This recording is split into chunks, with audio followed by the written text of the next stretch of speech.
Estamos aí no nosso estudo bíblico, falando sobre Apocalipse, a vitória do Cordeiro e da sua noiva.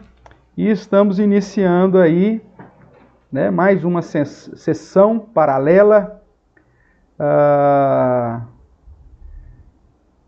quinta sessão das 7 taças da ira de Deus, ou dos 7 flagelos. Você vai encontrar essa divisão. Talvez seja das sessões uma das mais curtas, apenas o capítulo 15 e o 16, e que tem um objetivo específico, que é de tratar já mais das questões próximas do fim, sobre a vida daqueles que servem a besta e receberam a marca da besta e adoram, portanto, a besta e estão aí com a marca da besta, tanto na mente, no modo de pensar, quanto nas ações, nas atitudes do dia a dia. Tá bom? Nós vamos ler então o capítulo 15, inicialmente, para começarmos aí a estudarmos o nosso texto. Então, eu convido você a abrir sua Bíblia em Apocalipse, capítulo 15. Farei a leitura aqui dos 8 versos que corresponde a esse capítulo. Talvez um capítulo conhecido, justamente pelo cântico de Moisés e o cântico de Cordeiro, que é citado aqui do verso 3 em diante, e que nós também já tivemos a oportunidade de louvar o Senhor através desse cântico, tá certo? Então vamos lá, vamos ver aí. Acompanhe a leitura que farei. Diz assim: Vi no céu outro sinal grande e admirável, 7 anjos, tendo os 7 últimos, veja só, 7 últimos flagelos, pois com este se consumou a cólera de Deus. Então, veja aqui que já temos expressões aqui do derradeiro, expressões que falam do fato da consumação, do fato de ser último, tá certo? Verso 2: Vi como que um mar de vidro mesclado de fogo, e os vencedores da besta, os que vencem a besta, os vencedores da sua imagem, os vencedores do número do seu nome, que se achavam em pé no mar de vidro, tendo harpas de Deus, e entoavam o cântico de Moisés, servo de Deus, e o cântico do Cordeiro, dizendo: Grandes e admiráveis são as tuas obras, Senhor Deus Todo-Poderoso, justos e verdadeiros são os teus caminhos, ó Rei das nações. Quem não temerá e quem não glorificará o teu nome, ó Senhor? Pois só tu és santo. Por isso, todas as nações virão e adorarão diante de ti, porque os teus atos de justiça se fizeram manifestos. Então veja aqui nessa porção, rapidamente, a citação aqui dos vencedores da besta, da sua imagem e do número, ou seja, aqueles que confrontaram esse modo de pensar que está submisso, em servidão, em escravidão, a besta do mar, a besta da terra e da Babilônia, e esses estão aqui para louvar ao Senhor. Então eles exaltam o Senhor. Há uma relação aqui, o cântico de Moisés e o cântico do Cordeiro, que exaltam o poder de Deus, exaltam a justiça de Deus, e nós vamos ver aqui nessa sessão, capítulo 15 e 16, há uma relação bastante grande com as pragas do Egito, então por isso talvez essa citação relacionada ao cântico de Moisés, que é um cântico que exalta, portanto, a grandeza, a justiça, a verdade, a adoração de Deus de todas as nações, pois Ele é santo, e todas as nações virão e adorarão diante de ti pelos seus atos de justiça que se fizeram manifestos. Então o foco é nessa santidade de Deus, nesse poder, nesses atos justos e na manifestação da sua justiça. Verso 5. Depois dessas coisas, olhei e abriu-se no céu o santuário do tabernáculo do testemunho. E os 7 anjos que tinham os 7 flagelos saíram do santuário, vestidos de linho puro e resplandecente e cingidos ao peito com cintas de ouro. Então, um dos 4 seres viventes, né, lembrando aí dos seres viventes lá do início, lembrando que as sessões são paralelas, um dos 4 seres viventes, que são querubins, né, são anjos que estão aí numa posição diferenciada aí, deu aos 7 anjos 7 taças de ouro. Então, por isso que essa sessão é chamada das 7 taças ou dos 7 flagelos. Nós vamos ver que são as mesmas coisas. Então, deu aos 7 anjos 7 taças de ouro, e essas taças de ouro estavam cheias do quê? Verso 7. Cheias da cólera, da ira de Deus, que vive pelos séculos dos séculos. O santuário se encheu de fumaça, procedente da glória de Deus e do seu poder, e ninguém podia penetrar no santuário enquanto não se cumprisse os 7 flagelos dos 7 anjos. Nós vemos então que essa ideia das 7 taças da ira de Deus ou dos 7 flagelos é um período mais restrito dentro de todo o período, desde a primeira vinda de Cristo até a segunda. Então haverá um momento mais perto do fim. Veja que ele diz lá, são os últimos flagelos, ok? Com estes flagelos, consuma-se a cólera de Deus. Então é a aplicação próximo do fim, já iniciando o julgamento e o estado final sobre os ímpios. Vamos caminhar um pouquinho mais aqui no capítulo 16, que já vai se tornar um pouquinho mais claro. Então, começou esses flagelos, ele vai até o fim. Então, o verso 8 diz que ninguém podia penetrar no santuário enquanto não se cumprisse os 7 flagelos dos 7 anjos. Capítulo 16. Ouvi, vinda do santuário, uma grande voz, dizendo aos 7 anjos: Ide e derramai pela terra as 7 taças da cólera de Deus, as 7 taças da ira de Deus, ou os 7 flagelos. Saiu, pois, o primeiro anjo e derramou a sua taça pela terra. E presta atenção agora, sobre quem que vai ser derramado essas taças da ira, essas taças da consumação dos últimos flagelos. Verso 2, saiu, pois, o primeiro anjo, derramou a sua taça pela terra, e aos homens, portadores da marca da besta e adoradores da sua imagem, e sobrevieram úlceras malignas e perniciosas. Tudo bem? Verso 3, derramou o segundo a sua taça no mar, e este se tornou em sangue, né, como de morto, e morreu todo ser vivente que havia no mar. Veja aqui, irmãos, enquanto eu vou lendo os flagelos, uma conexão que a gente vai fazer daqui a pouco com as pragas. Você lembra que uma das pragas sobre Israel era justamente as úlceras, né, sobre os egípcios. Então, o primeiro flagelo diz que então vem sobre os ímpios úlceras malignas e perniciosas. O segundo flagelo fala do mar. A diferença lá era o rio, aqui é o mar se transformando, se tornando em sangue como de morto, né? Então, mais um paralelo com as pragas.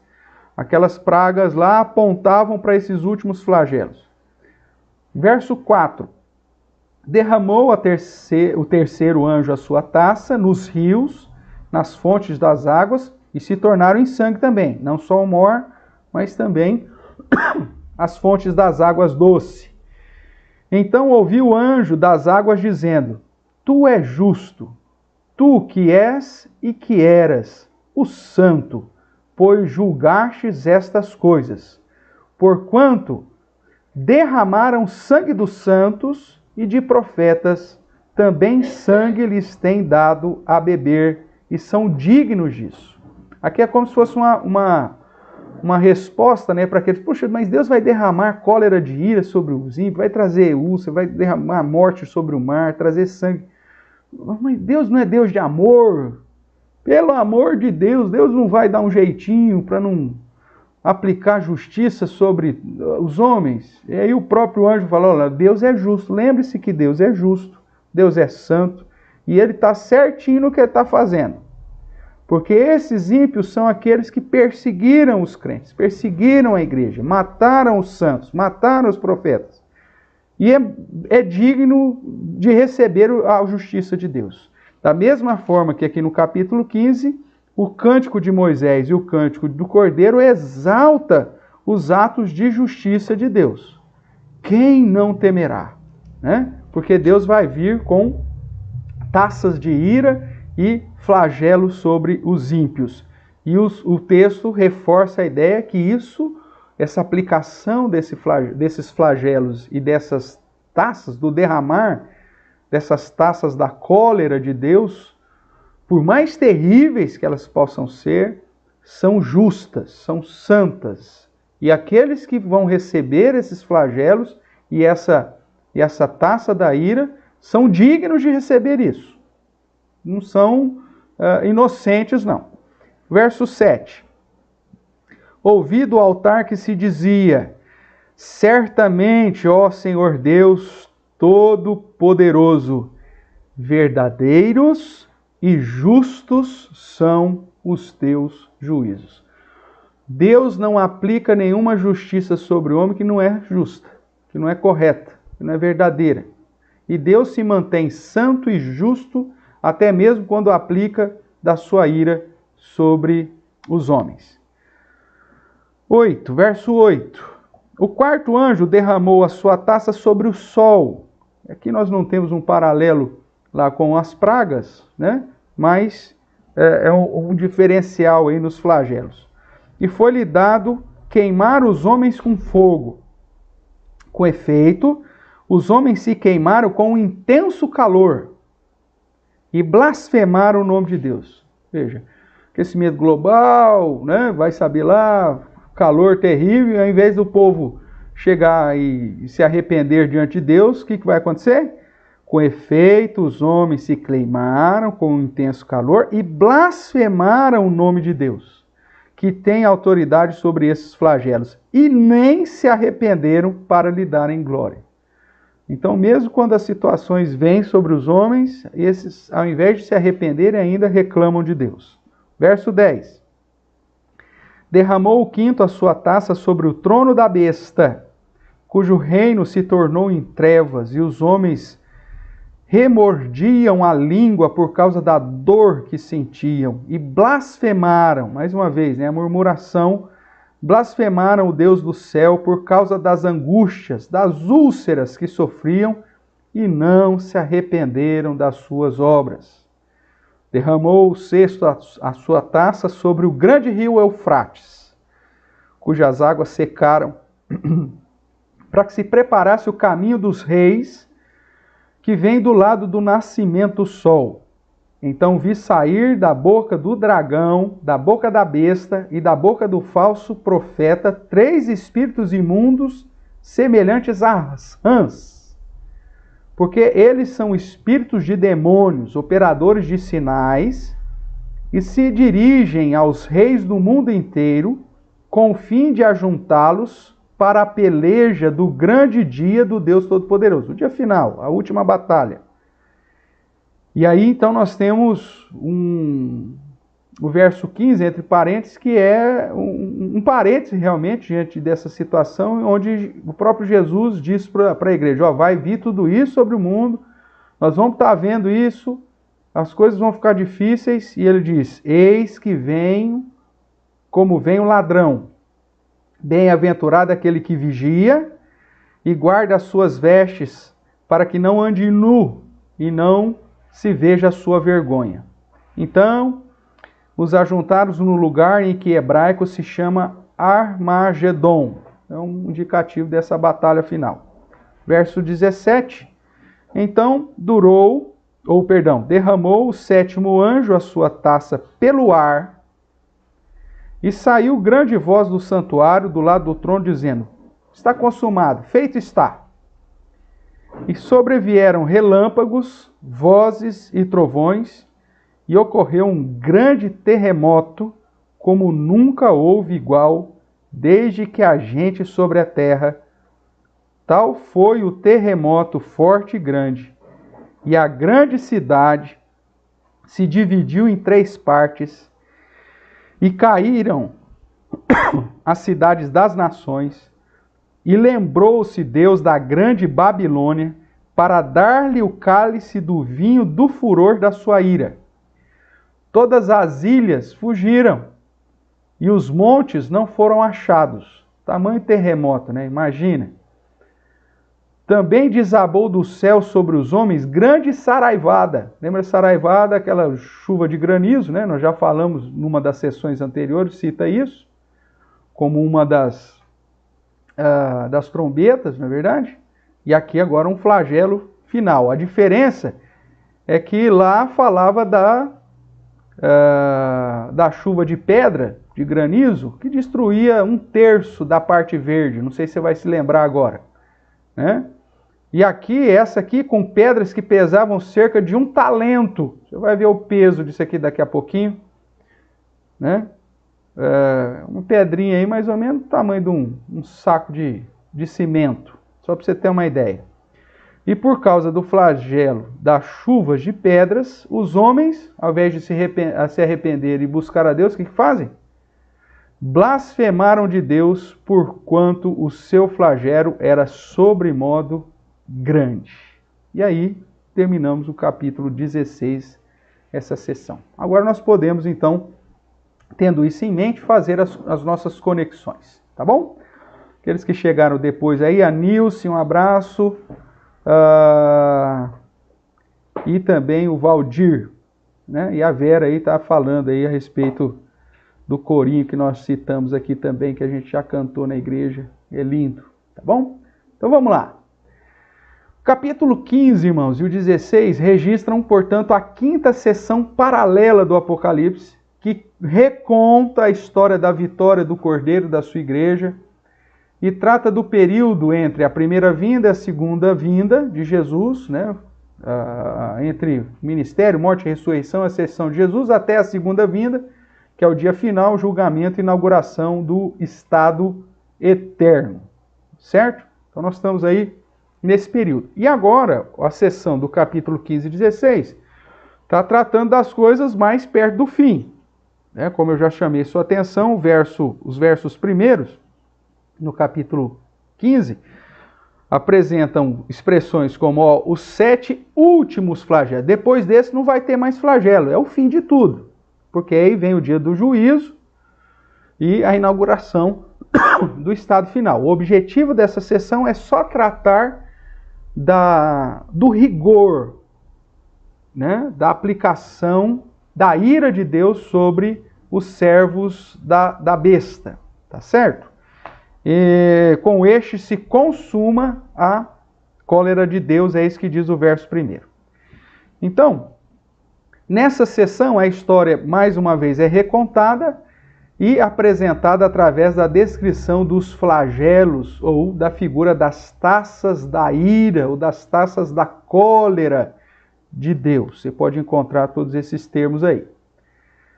Mas o que isso significa então? Então vamos lá, esse é o nosso objetivo aqui.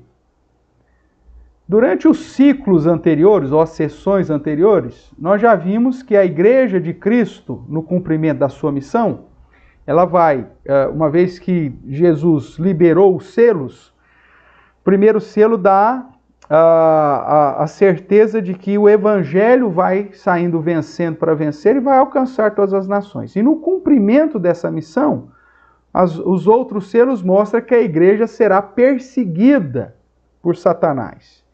E essa sofrerá uma perseguição severa e que Deus, de tempos em tempos, em resposta ao clamor da igreja que está sendo perseguida, vai derramar sobre os ímpios das trombetas, do julgamento, né?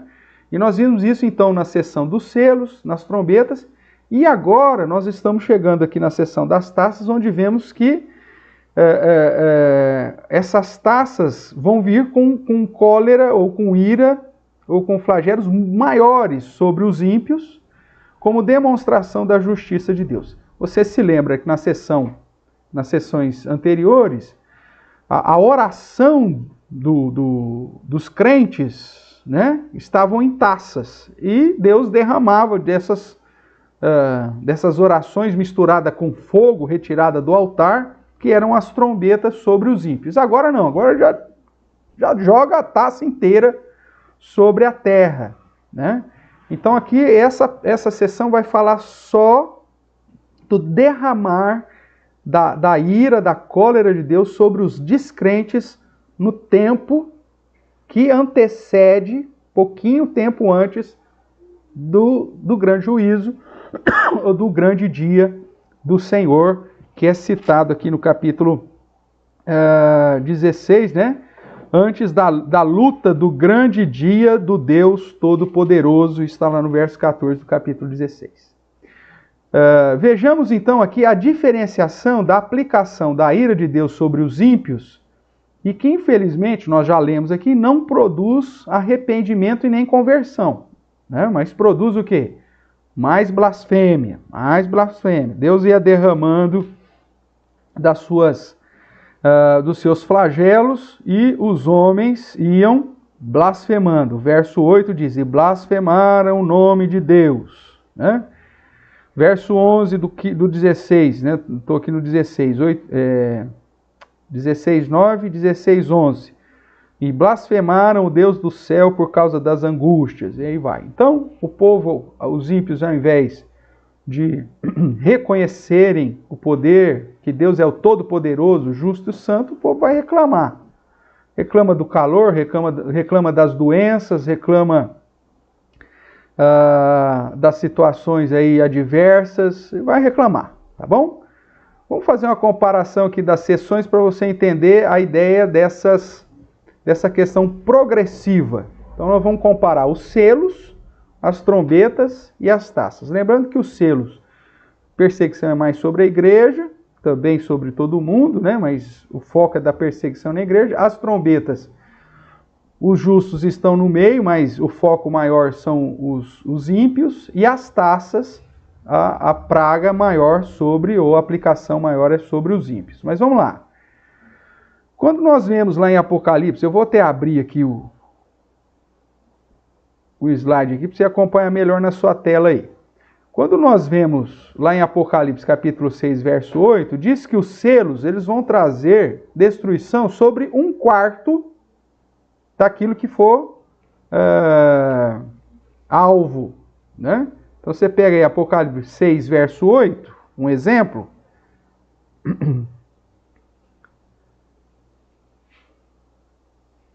Diz que abriu o quarto selo, e olhei e eis um cavalo amarelo, sendo este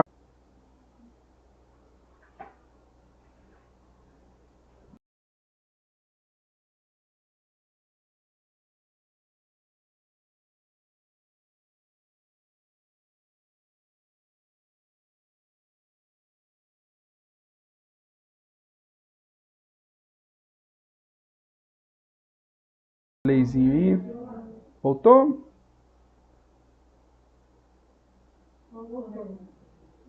Aí. Beleza. Já fiz o teste aqui, voltou. Então, beleza. Pessoal, então vamos lá. Vamos aproveitar antes que caia de novo, tá bom? Então vamos lá, vou abrir. Obrigado aí o pessoal que pôs.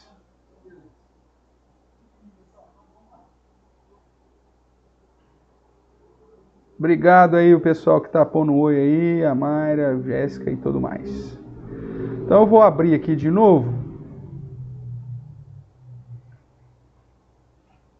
Pronto. Então nós vimos lá nos selos, irmãos, que lá a ação, né, da tragédia viria sobre 1/4 da terra. Nas trombetas, capítulo 8, verso 7, diz que foi atirada da terra, então, a saraivada e fogo misturado com fogo, com sangue.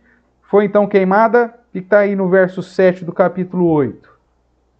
A terça parte da terra. Então, nós temos aqui a terça parte, ok? E agora, com as taças, volte lá para Apocalipse 16, verso 3. você vai ver o seguinte. Derramou o segundo anjo a sua taça no mar, e este se tornou em sangue, como de morto, e morreu o quê? Todo. Perfeito. Então, ó, um quarto, um terço, e agora, meu amigo, é tudo. Então o que acontece? Dentro desse processo todo, desse período, desde a primeira vinda de Cristo até a segunda, que nós estamos vivendo, nós estamos vivendo justamente os selos, as trombetas, nós estamos passando por tudo isso. A perseguição do dragão através dos seus aliados, e há uma progressão na manifestação de Deus quando ele derrama da sua justiça sobre os homens. Então, eventos que tendem a atingir um terço, ou um quarto, melhor dizendo, né, 25% aí da turma, depois 33,33%, e quando se refere à seção do capítulo 15 e 16, que são os últimos flagelos, que são os flagelos relacionados à consumação da cólera de Deus, então vai vir sobre tudo. São situações relacionadas aos selos, relacionadas às trombetas, só que agora potencializado e sobre todo. Então, não desanime, como eu vou dizer. Mas se está difícil, vai ficar pior. Se já tivemos tragédias, destruições, série de situações terríveis nesse mundo, quanto mais pertinho nós tivermos do fim, mais isso vai se potencializar. Mais situações terríveis nós vamos ter.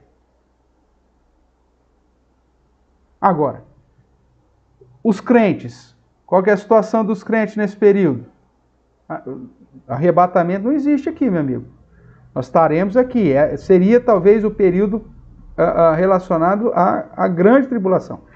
Para nós, a perseguição vai aumentar, porque os agentes de Satanás vão potencializar isso, mas ao mesmo tempo a ira de Deus sobre os ímpios também vai se potencializar. Então as coisas vão ficar difíceis, vão.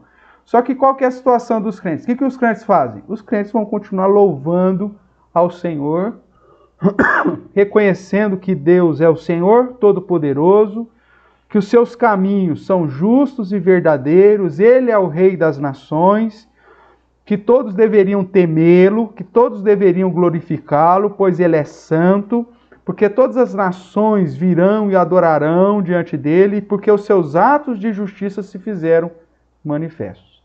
É o que Jesus vai dizer no sermão escatológico, que quando nós começarmos a ver as situações da grande tribulação, nós devemos erguer os nossos olhos ao céu e nos alegrar, porque a nossa redenção, o que acontece?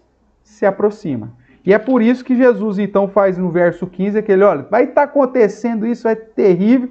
Veja que o sexto flagelo fala que vai vir uma dificuldade sobre as nações, que elas vão se unir para se levantar como demônios para guerrear com a igreja, para guerrear com o povo de Deus. Né? Então a perseguição vai aumentar também nesse período. E aí o verso 15 nós temos, eis que eu venho, como vem um ladrão, eu venho sem demora, é isso que Jesus está falando, eu venho, né, sem você esperar. E bem-aventurado aquele que vigia e guarda as suas vestes, ou seja, que não entra no esquema desse padrão do mundo, mas continua fiel, crendo em Deus, servindo a Deus e vivendo diante do Senhor. Então o capítulo 15 e 16, na quinta sessão, que fala das taças da ira, mostra que Deus vai derramar dessas taças de ira sobre o mundo. Então catástrofes virão em todos os sentidos e atingindo pessoas, assim, um grupo muito maior. Se nós tínhamos terremoto lá, morria sei lá eu quantos mil, eu tinha lá tsunami, morria não sei quantos milhares. De repente nós teremos grandes manifestações de flagelos terríveis, terremotos, situações de grandes catástrofes. E nós vamos estar nesse meio, irmãos. E por conta disso, ainda nós falamos, gente, Deus continua sendo Deus, Deus continua sendo justo, Deus continua sendo santo. Todos os caminhos do Senhor são justos. E os povos vão falar, você é louco. Eles vão blasfemar contra Deus e vão se levantar contra nós. Porque onde já se viu você ainda continuando adorando um Deus? Você não está vendo a situação que nós estamos vivendo? Como que vocês podem ainda se manterem fiéis a Deus? Então, é essa situação. Se está difícil, vai piorar. Se porventura nós somos a última geração, então se prepare porque é bucha. Se não é, meu amigo, se ainda temos um tempo ainda, então ore para que Deus esteja te fortalecendo, para que você seja encontrado fiel. Por isso, nós temos feito, inclusive, uma sequência de sermões, né? Que não tem tempo para um Deus, um Deus ursinho de pelúcia. Não tem. Ai, Deus mimimi, o Deus bonzinho, o Deus maravilhoso. A minha amiga, é taça de ira sendo derramada. Não são pétalas de rosa sendo derramadas. Então essa história, ai, Deus mimimi, bonitinho, papaizinho. Meu amigo, nós estamos tratando com Deus que é terrível nos seus atos de justiça. Não brinque com esse Deus. Não pense que você pode ludibriá-lo. Não pensa que você vai enganar Deus. Não acha que aquilo que eu não vejo, que eu estou em isolamento, pastor, pastor não sabe, não tem problema. O pastor não está aqui para fazer. Eu não estou. Eu estou pouco me lixando com aquilo que você está fazendo. Sabe por quê? Porque cada um de nós vai ter que prestar conta diante de Deus, cara. Agora, se eu não vejo, porque o meu papel não é ficar fiscalizando o que você faz e você deixa de fazer. O meu papel é te falar, ó, cuidado que com esse Deus não dá para brincar. E esse Deus está vendo exatamente tudo. Todas as coisas vão ser colocadas no pacote. Nós vimos lá em Eclesiastes que o resumo de tudo é: teme a Deus e guarde seus mandamentos. Esse é o dever de todos os homens, porque no juízo ele vai julgar tanto as boas obras quanto as más obras. Nada vai ficar de fora. É essa situação que nós estamos vivendo, irmãos. Então não dá para brincar de igrejinha. Vamos brincar de igrejinha para satisfazer a vontade das pessoas, para ter uma igreja, uma sociedade gostosa. O importante é a amizade entre as pessoas. Não, nós não temos tempo para brincar de igrejinha. Nós não temos tempo para brincar de cristianismo. Nós não temos tempo para brincar de crente.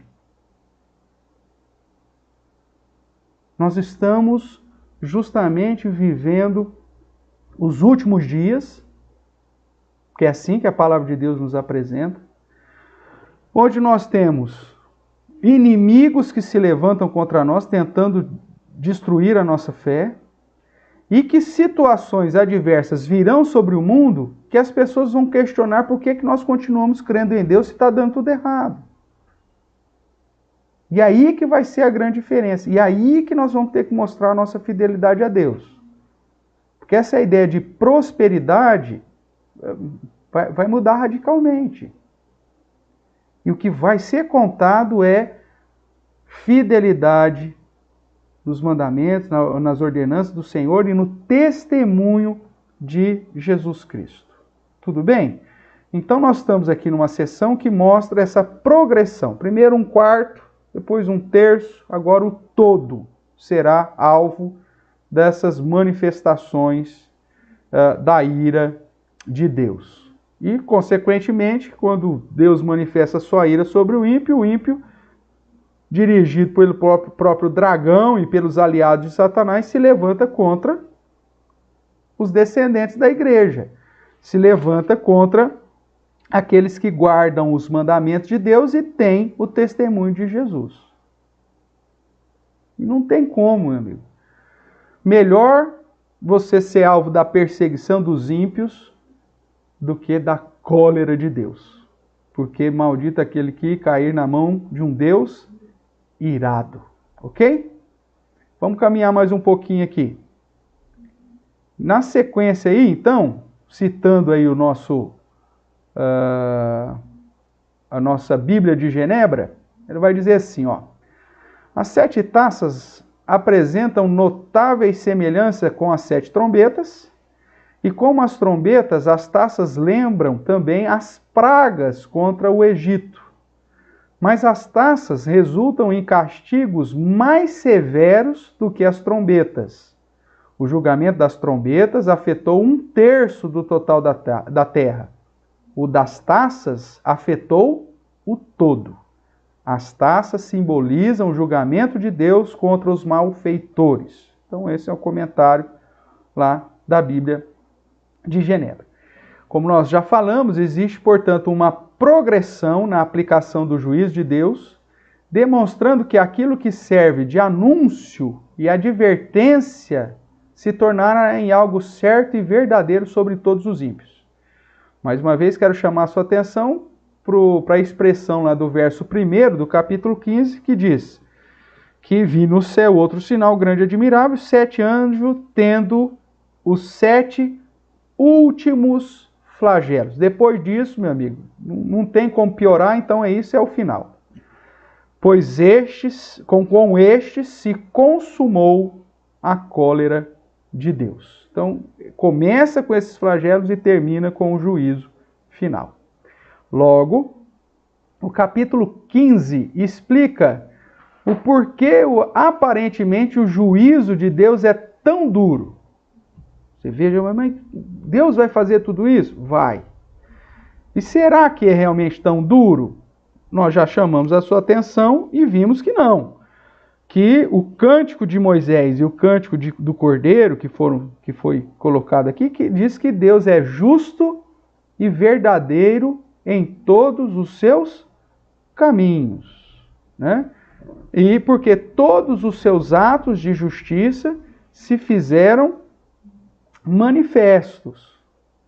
Outra coisa que lá no verso 4 do capítulo 16 é apontado para o fato de que, a partir do verso 5, né, que Deus, o próprio anjo falando, tu és justo, tu que és e que eras, o santo, pois julgastes essas coisas.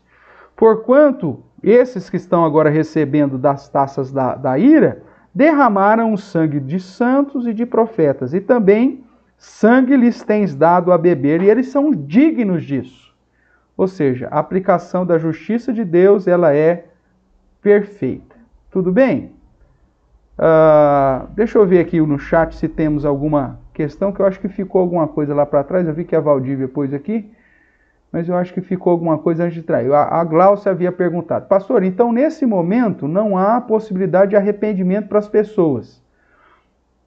Glaucia, não seja definitivo, mas os ímpios, eles não se arrependerão. As situações adversas virão sobre ele, os flagelos virão, e ao invés deles reconhecerem que precisam de Deus, os ímpios vão continuar blasfemando. É lógico que nesse período ainda acontecerá conversões, teremos aí eleitos de Deus que diante dessa situação, pela ação do próprio Deus, se arrependerão e se achegarão ao Senhor, né? Mas dentro desse plano salvífico de Deus. Agora, em relação à figura dos ímpios, quanto maior o flagelo, mais eles blasfemam, mais eles se levantam contra Deus, mais eles se colocam como instrumentos de perseguição da igreja do Senhor.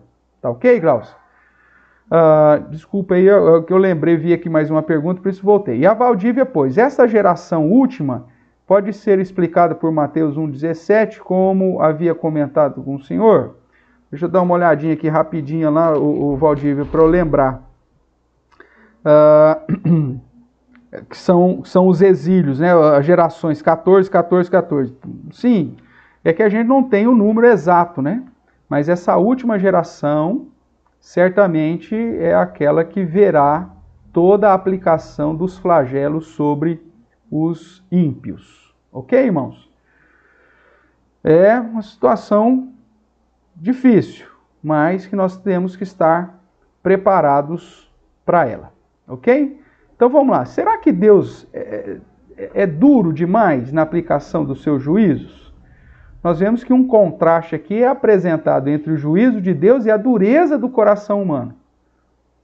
né? Deus já veio com o seu período da graça, o evangelho do Senhor Jesus já foi anunciado graciosamente para todas as nações.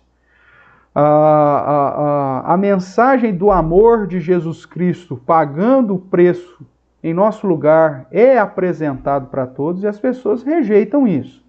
Se você lembrar lá de João, capítulo 3, né, que Jesus veio e os homens, como luz, e os homens preferiram as trevas, porque não queriam que as suas obras fossem trazidas à luz, né, arguidas diante da luz. Então, todo o período do ano aceitável, Senhor, ou como o Isaías vai dizer, né, buscar o Senhor enquanto se pode achar, porque vai ter um momento que não vai dar mais para achar o Senhor, é esse período do ano aceitável do Senhor, o período da proclamação da justiça de Deus. E que começa com, obviamente, de um modo mais enfático após o ministério terreno de Jesus.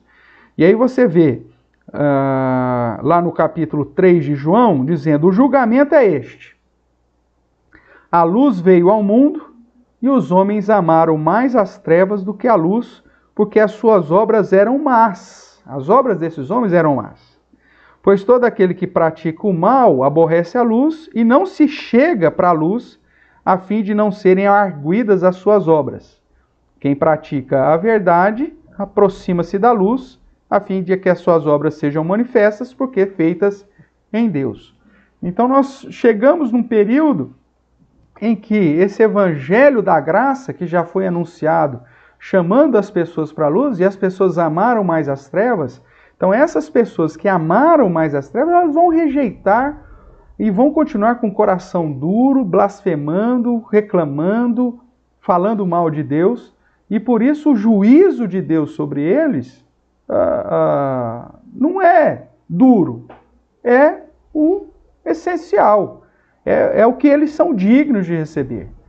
Nós já estudamos isso, falando sobre a soteriologia, sobre a doutrina da salvação, que se Deus resolvesse manter todo mundo no inferno, Deus continuaria sendo justo e santo, porque nós nascemos condenados, nós já nascemos condenados pelo pecado, né? E a diferença é que o evangelho da graça alcança aqueles que Deus separou para si. Então aqueles que continuam nas trevas, eles continuam sendo passíveis de receber toda a ira de Deus, e Deus aplicando a sua ira sobre estes, continua sendo justo, e continua sendo santo, e os seus caminhos são sempre verdadeiros. É isso que o cântico aqui de Apocalipse exalta. Tudo bem, irmãos, até aqui? Se tiver alguma coisa aí, coloca aí no chat, aqui em casa, aqui, tá tranquilo? Tá. Então, beleza. Vamos lá, o cântico. Vamos dar uma olhadinha mais de perto aqui no cântico de justiça aqui, do capítulo 15, né? O capítulo começa então com essa visão celeste, como a maioria das outras sessões, e nos apresenta então 7 anjos com os 7 últimos flagelos. Lembrando, irmãos, que 7 sempre é o número da completude, né? Significa que é então a aplicação dessa ira de Deus. Mas, pastor, são 7 situações somente específicas? Nós vamos contar? Não, são situações que mostram que os flagelos virão. Quantos terremotos vão ter, pastor? É só um? Não, pode ser vários. Saraivada, quantos vai ter? Não sei, vão ser várias, né? Quando fala de úlcera maligna e perniciosa, está falando do câncer, mas crente também fica. E como que é isso? Irmãos, são símbolos. Nós estamos sujeitos a recebermos situações que o próprio diabo traz sobre nós, lá como questão dos selos, inclusive a morte, inclusive as doenças, inclusive as dificuldades. Sim, isso faz parte dos selos, né? Só que a diferença é que mesmo que tudo isso venha sobre a minha vida, sobre a sua vida, que é crente, fiel em Jesus, nós vamos continuar louvando ao Senhor apesar disso. Pode dar tudo errado na minha vida, mas Deus continua sendo digno da minha adoração. Porque eu adoro a Deus não por aquilo que Ele faz ou deixa de fazer, mas por aquilo que Ele é. Esse é o padrão bíblico de uma verdadeira fé. A minha fé não está depositada naquilo que Deus vai fazer, nesta terra presente. Aqui é só sofrimento mesmo. E aí, Paulo, né, eu gosto muito de chamar a sua atenção para isso, que quando você faz uma comparação entre Malaquias, que o povo estava exigindo justamente, se Deus nos ama, por que está dando tudo errado em nossa vida? E aí Deus falou, meu amigo, eu amo porque eu escolhi Jacó. Ou seja, o foco da ação de Deus e do amor de Deus para o seu povo está na eleição, está na salvação. E Paulo reforça isso quando diz, porque Deus prova o seu amor para conosco, tendo Cristo morrido por nós quando nós ainda éramos pecadores. Então o maior benefício que nós já recebemos é a salvação em Cristo Jesus. Nós não merecíamos isso, nós éramos pecadores miseráveis, condenados. Então, se tudo der errado, como o exemplo de Jó, vamos continuar adorando ao Senhor. Se tudo der errado, como o profeta Abacuque, né? Ele continua louvando ao Senhor. E assim como aconteceu com os primeiros cristãos, assumiram um compromisso com Cristo, creram em Jesus como Messias e foram perseguidos e mortos, mas continuavam louvando e adorando ao Senhor. Então, mesmo que o crente, por conta dos selos, receba dessa ação de Satanás, trazendo morte, mortandade, aquilo que nós mencionamos aqui, né? Deixa eu pegar aqui de novo o capítulo 6, privações financeiras, né? com o segundo selo, com violência, tirar a paz da terra, que é o segundo selo, a questão da situação de recursos financeiros, que é o terceiro selo, ou a perseguição para matar a espada, ou pela fome, ou pela mortandade, ou até por meio das feras da terra, ou seja, as doenças, essa mortandade, as doenças, tal. Mesmo que o crente passe por tudo isso, a diferença é que o crente não vai blasfemar contra Deus. O verdadeiro crente, ele vai passar pelas situações de adversidade que Satanás traz sobre nós como alvo da perseguição, e nós vamos continuar. Senhor, o Senhor continua sendo justo, o Senhor continua sendo perfeito em seus caminhos. Nós vamos continuar louvando e bendizendo ao Senhor. Então, voltando aqui para o capítulo 15, nós vemos que esses 7 anjos, com 7 últimos flagelos, declarando que assim consumirá, né, e consumará a cólera de Deus. Tá joia? Então, na visão, é visto um mar de vidro mesclado de fogo com os eleitos louvando. O que significa isso? Significa um lugar de justiça, paz e alegria, os eleitos reunidos. Então, a certeza da salvação, a certeza de estar com Deus, nos conduz, apesar das lutas, continuar louvando.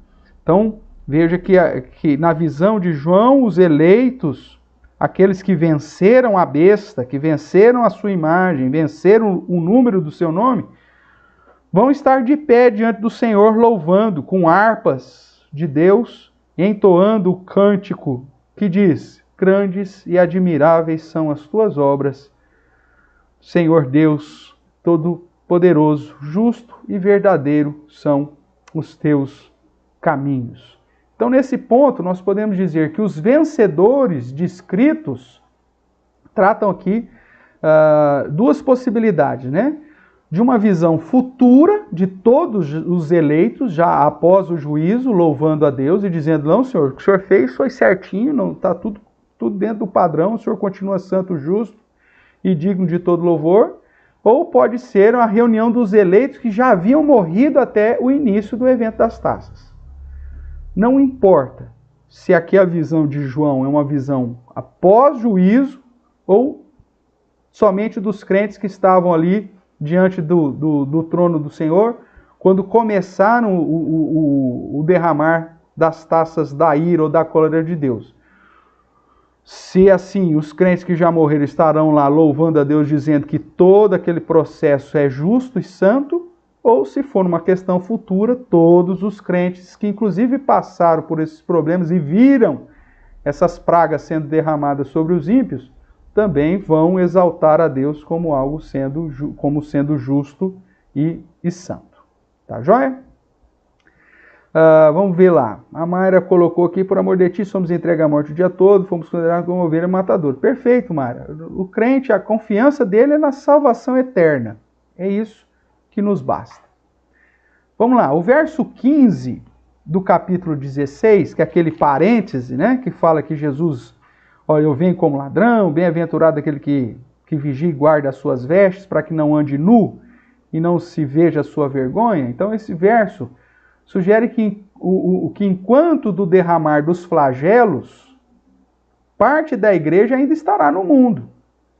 O verso 15 é justamente uma frase, uma oração de alento para a igreja que está vendo todas essas situações terríveis acontecendo no mundo e que está vendo a perseguição aumentando por causa disso. E Jesus fala, calma, eu estou vindo já está perto do fim. Eu virei como ladrão. Vigia, permaneça fiel, permaneça puro, permaneça crente, né? Então esse verso 15, se a igreja já não tivesse mais aqui, não tem o porquê desse verso 15. Porque é como assim, olha, eu estou aplicando o juízo sobre os ímpios e estou falando para os ímpios. Não, pessoal, fica tranquilo que esse castigo já vai acabar. Não. A palavra de Jesus no verso 15 aqui é para a sua igreja, que está aguardando a volta de Jesus para terminarmos esse período terreno, ok? Então o verso 15 aí do capítulo 16 sugere que enquanto do derramar dos flagelos, a igreja, ou parte da igreja, né, estará no mundo. E cujo arrebatamento, por isso ele fala a questão virá como ladrão, que faz paralelo lá com a palavra de Paulo, que Paulo usa essa expressão, né, ocorrerá no derramar da sexta taça, só no final dessa taça. Essa postura está de acordo com as demais seções que nós já estudamos, e da mesma forma com o paralelo das pragas lá no Egito. Israel só saiu do Egito depois que as pragas cessaram. Enquanto as pragas estavam sendo derramadas sobre o povo egípcio, Israel estava lá também. Deus não tirou Israel do Egito para derramar as pragas. As pragas foram derramadas com o povo de Israel lá. Depois que veio a última praga, é que então o povo foi liberado para sair do Egito. Então, esse paralelo é o mesmo. Então, não pense que a igreja não estará na grande tribulação. A igreja estará da mesma forma que Israel esteve durante as pragas do Egito. O grande paralelo é que, da mesma forma que Deus preservou Israel durante as pragas sobre os egípcios, Deus preservará a sua igreja durante as pragas sobre os ímpios. Tudo bem? Vamos caminhar mais um pouquinho aqui, ainda falando do cântico. E olhando aí com mais atenção, portanto, para o cântico de justiça, capítulo 15, nós percebemos, primeiro, a relação da vitória sobre o Egito e a vitória final do Cordeiro. Por isso que esse cântico é tido, entoar o cântico de Moisés, servo de Deus, e o cântico do Cordeiro. Então, aqui é uma conexão. Da mesma forma que as pragas foram aplicadas sobre o Egito, enquanto Israel estava lá, e houve uma vitória sobre o Egito e sobre a escravidão do Egito, também agora há uma vitória final da igreja sobre a escravidão do pecado e sobre a perseguição das bestas, dos agentes do dragão. Então, por isso, o título de Cântico de Moisés e Cântico do Cordeiro é essa junção, mostrando a conexão lá com o que aconteceu no Egito, com o que vai acontecer agora aqui no final. O cântico começa falando da grandeza de Deus, da sua justiça, da sua retidão, da sua santidade e da sua postura como juiz, né? Então, ele é o Deus Todo-Poderoso e é o Deus que os atos de justiça são manifestos de uma maneira justa e verdadeira. Ele é digno de toda adoração por todas as nações.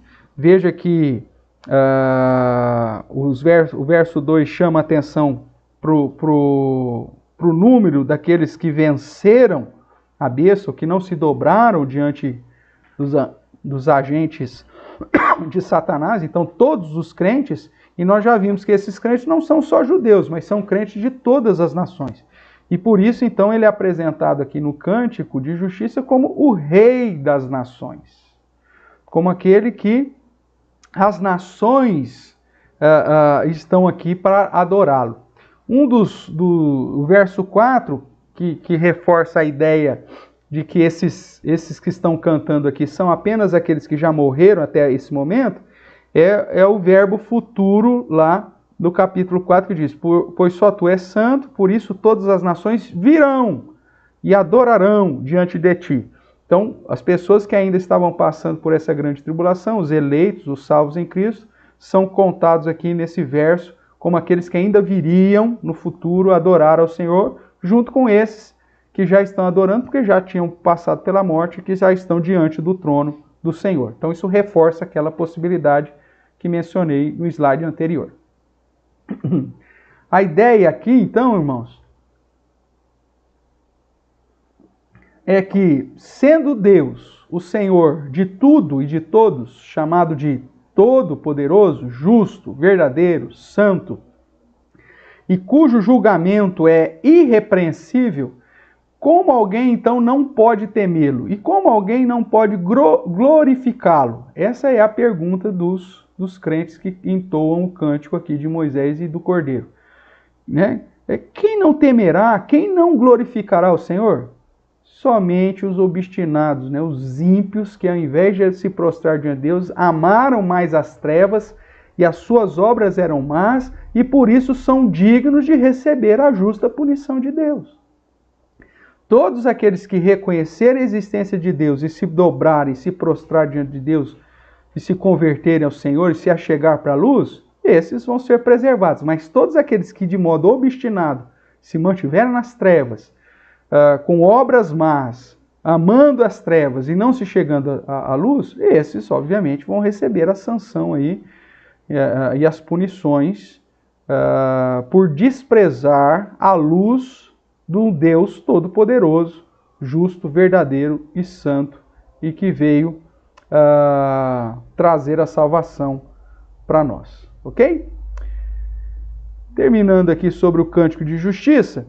Então vamos lá. Apesar de toda a grandeza, a justiça e santidade e retidão de Deus, os homens, deixados segundo a inclinação do seu próprio coração, ficaram endurecidos contra Deus, blasfemaram, odiaram e se levantaram contra o Senhor pelos séculos dos séculos. Essa é a sequência que nós vemos, eles blasfemando, eles odiando, não se arrependem das suas obras. O verso 11 vai dizer lá isso, né? Capítulo 16, verso 11. Blasfemaram o Deus do céu por causa das angústias, das úlceras que sofreu, e não se arrependeram das suas obras. E eles se reúnem no sexto flagelo, induzidos, né, pelos três espíritos que saem da boca do dragão, da boca da besta e da boca do falso profeta, ou seja, pela boca do dragão, da besta do mar, da besta da terra, são espíritos, que são demônios, que vão arregimentar todos os homens que não se arrependeram das suas obras e que blasfemaram contra Deus, para se juntarem, por meio, inclusive, de sinais, né, para que se juntem para vir pelejar contra o povo de Deus. Então, veja, é um indício do aumento da perseguição. Logo, irmãos, olhando ainda de mais perto aí no Cântico da Justiça, o capítulo 15 apresenta para os menos avisados que o juízo de Deus ele é corretíssimo. E no tamanho exato. Nem duro demais, nem brando demais.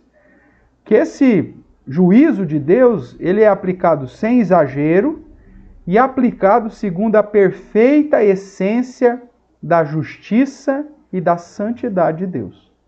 Então, não se engane. Vai ter juízo final, pastor? Vai. E antes do juízo final ainda tem esses flagelos todos aí, essas taças da ira. Então, vão ter situações terríveis ainda para se acontecer? Sim. Situações que o texto diz que nunca houve na terra enquanto tinha gente nela. Pode ter acontecido lá antes da formação dos homens, né, na formação das montanhas, na divisão das águas que Deus fez lá na criação. Mas enquanto o homem estava na terra, nunca houve algo semelhante. Isso está em paralelo com o que Jesus disse sobre a grande tribulação. Uma tribulação que viria sobre todo o mundo, uma tribulação tão grande que nunca ninguém nem imaginou o tão terrível que vai ser. Eu fico olhando para alguns eventos da história, né, que foram terríveis, situações tanto de fenômenos naturais, terremotos, tsunamis, que foram terríveis, questão de guerras, questões de tragédias no mar, tal. E aí a Bíblia olha para mim e diz assim, olha, vai vir uma coisa que muito pior do que tudo isso que você já viu. Por isso, grande tribulação. O que nós temos em paralelo com a ideia lá de Jesus é que ele vem como ladrão, ou seja, vai ser abreviado esse tempo justamente por causa dos eleitos, por causa dos crentes. A situação vai ficar difícil? Vai. Continua firme, continua fiel, continua servindo ao Senhor, se achegando para a luz, obedecendo a Deus, não se enganando com essas mensagens contemporâneas aí, de que você é o centro do mundo, que Deus tem prosperidade para a sua vida, que o amor de Deus é tão grande que não haverá juízo, que Deus na hora do vamos ver vai vir com graça sobre todo mundo, que Deus aceita aqueles que vivem em pecado, porque Ele é Pai amoroso. Para com isso. Deus é santo e justo. Ele é amor também. Sim, o amor. Mas um amor de pai. Um amor, não o amor da ética. Um amor bíblico, que fala não. Um amor que disciplina o seu filho porque o ama. Um amor que conduz os seus filhos a aprender aquilo que é certo e exige dos seus filhos uma postura correta. Então, cuidado com essas mensagens desse evangelho, mel na chupeta, que esse negócio vai te conduzir para o inferno. E esses pregadores são servos da besta da terra, que se aparentam cheios de piedade, rostinhos angelicais, fala manso, fala mole contigo, Deus vai te abençoar, Deus tem misericórdia da sua vida. Cuidado! Se o cara é muito piedoso, meu amigo, ele devia estar no céu. O cara muito santo, ele não era nem para estar aqui. O cara muito santo, que vem só com palavrinha, água com açúcar, que diz, você pecou, não tem problema não. Você está vivendo errado, não tem problema. É importante que você está aqui com a gente. Você vive em adultério, não tem problema. Você dá o dízimo, então não tem problema. Essa ladainha, meu amigo, é de Satanás. Você fica esperto com esses caboclos muito santos, que esses caras não eram nem para estar aqui. Porque se ele chegou no patamar de santidade, ele já tinha que estar na glória.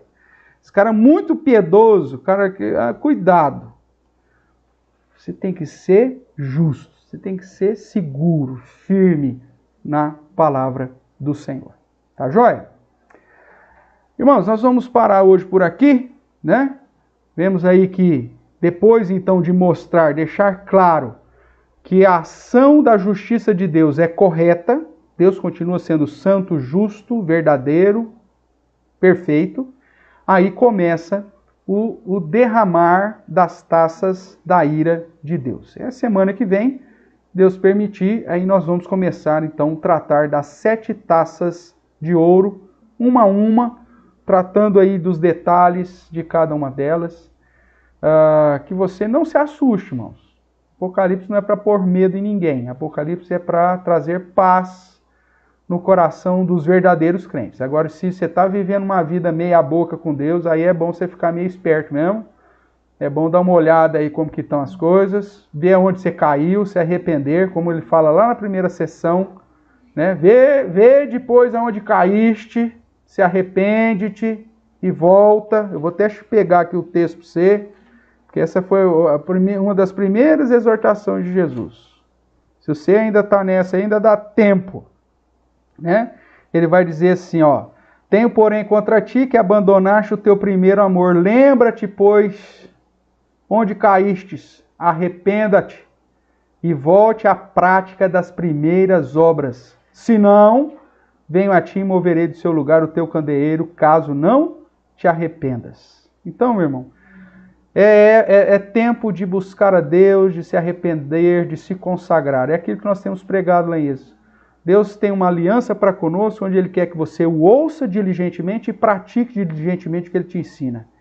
Através de uma prática de santidade, obediência e consagração. Se você não viu o sermão do último domingo, eu te convido a assisti-lo, está disponível lá e que vai apontar justamente para isso. Não é tempo de brincar com Deus, não é tempo de brincar de cristianismo, não é tempo de brincar de igrejinha, não é tempo de querer agradar o coração dos homens, é tempo de sermos fiéis, obedientes e firmes na palavra do Senhor.